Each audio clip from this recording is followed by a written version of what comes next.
What was the relationship between Maimonides, the Rambam, and Yemenite Jewry? And how did Maimonides, the Rambam's writings, impact on the schism within the break within that community?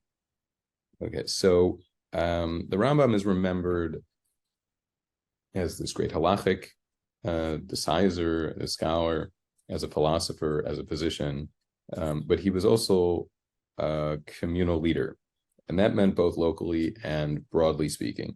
So we have hundreds of letters to or from him, in some respect, usually considered to be tshuvot, like responsa literature, where he's getting a question about something, let's say halachically based or ritually based, something like that, and he offers an answer.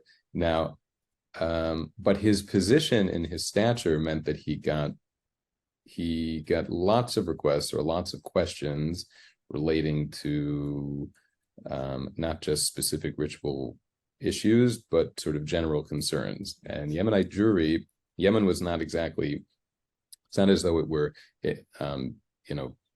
far flung, so to speak. Yemen was an important post between Mediterranean trade and the Indian trade.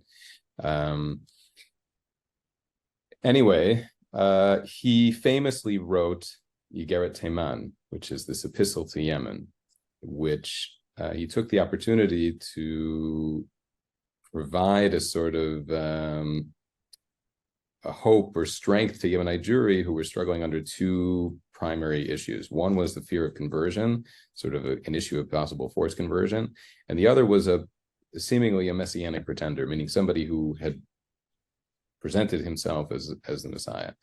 This was written in around 1172, and it seemed to have offered so much chizuk, like so much spirit and help, that Yemenite Jews in general, at least for the next several centuries, really became committed to the Rambam. That is, like, followed Maimonides to the T, especially when it came to Moreh Nevuchim, on the one hand, halachically speaking, legally speaking, and ritually, and on the other, with the devotion to philosophy, where you have not just the study of Moreh Nevuchim, but actually other philosophical texts that follow the Rambam.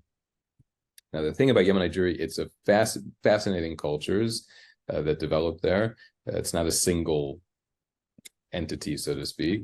And in the 16th, but really the 17th and the 18th centuries, Yemenite Jewry underwent a change.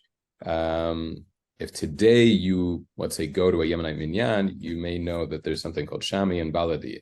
So SHAMI and BALADI basically refer to two types or two approaches within Yemenite communities.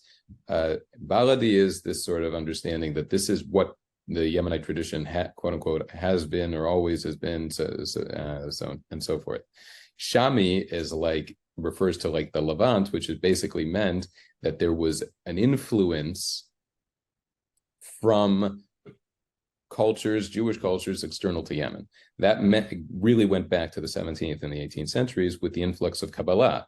Kabbalah is something that developed and really took off first locally, like in sort of smaller groups in the 16th century, the mid-16th century, where we think in terms of like the Ari and Moshe Cordovero and Chaim Vital and such, not in that order actually.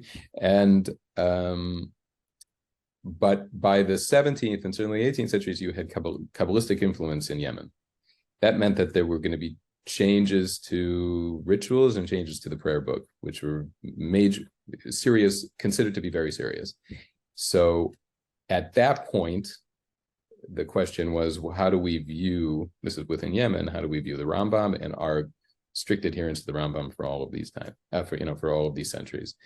And there were scholars within Yemen, and it sort of continued into the 19th centuries, where there was an attempt to sort of bring them together. The Rambam, again, this great rationalist and a philosopher, gets into other larger issues in terms of how the Rambam is viewed mystically speaking. What is mysticism as opposed to Kabbalah? And there were stories among Kabbalists that, the Rambam must have become a Kabbalist at the end of his life and things like that, almost to legitimize the Rambam or themselves really, and, comparing to the Rambam as this great authoritative figure who must have recognized the truth, quote unquote, of Kabbalah. So within Yemen, Straight until the early 20th century, you had this, basically between the 18th and into the 20th century, you had this sort of split between SHAMI and BALADI, and I can't say that it ultimately was resolved.